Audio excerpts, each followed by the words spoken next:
안녕하십니까. 공인노무사 정봉수입니다.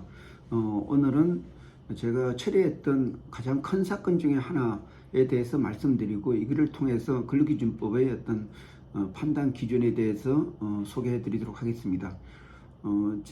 여기서는 강남노법에서는 외국인 원어민 강사를 많이 이렇게 사건을 처리해 주고 있습니다.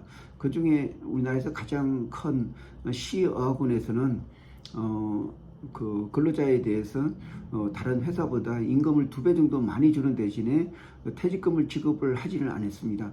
이렇게 20년 동안 퇴직금을 지급한 전례가 없었고, 또 강사들도 자기들이 다른 학원에서 보다 월등한 많은 급여를 받기 때문에 당연히 퇴직금은 포함되어 있는 것이라고 간주를 해서 퇴직금 청구를 하지 않았었습니다.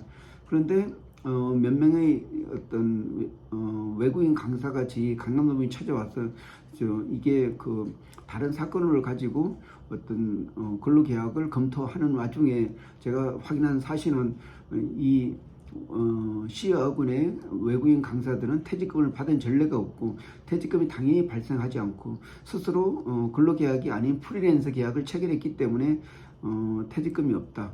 그리고 자기들은 프리랜서다. 그리고 또 자기들은 급여를 훨씬 더 많이 받고 있기 때문에 퇴직금은 당연히 포함되어 있다고 생각해 왔다. 이런 논리였습니다.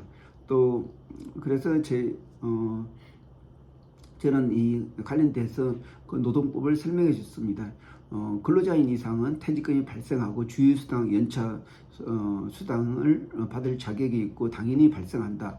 그렇게 해서 원어민 강사 24명을 제가 모아가지고 고용노동부에 신청을 했고, 그런데 고용노동부에서는 우리나라 제일 큰 로펌을 대리인으로 해서 했는데 근로감독관이 많이 바뀌면서 결국 판단을 안 하다가 결국은 무혐의로 판단을 했습니다. 그래서 당연히 근로자인 만큼은 법정 수당이 발생한다. 그렇기 때문에 이것은 잘못됐다 해가지고 제 아는 변호사와 같이 소송을 제기를 했는데 1심, 2심, 3심에서 다 이겼습니다. 이 법원에서 판단한 내용도 저희가 주장하는 내용과 똑같이 그러한 논리로 설명을 했습니다. 즉 다시 말해서 근로계약이 프리랜서 계약을 체결했더라도 실질적인 관계를 가지고 근로자성을 판단해야 된다. 그리고 강사들은 지휘 감독을 받았고, 또 할당된 근로시간을 근무를 해야 됐고, 또 일정한 1년이나 2년의 기간을 마쳐야 되는 어떤 전속적으로 일을 했다. 그렇기 때문에 근로자성이 있다. 그리고 근로자인 만큼은 비록 퇴직금을 배제하는 그 약정이 있더라도 이거는 근로기준법에 따른 가행성, 그리고 근로기준법 위반한 경우는 무효가 된다는 근로기준 15조의 어떤 그런 원리에 따라서 무효다, 이런 내용이고, 또 그 의학원에서 주장했던 거는 서로 약속을 했기 때문에 만약에 이 약속을 안 지켜서 더 많이 받게 되면은 회사한테는 굉장히 불리하고 근로자한테는 부당 이득을 받게 된다. 그렇기 때문에 이는 무효다. 이런 신의책을 주장했습니다. 이에 대해서 우리나라 노동법은 영미법하고 외국의 어떤 법과 다르게 가행법이다.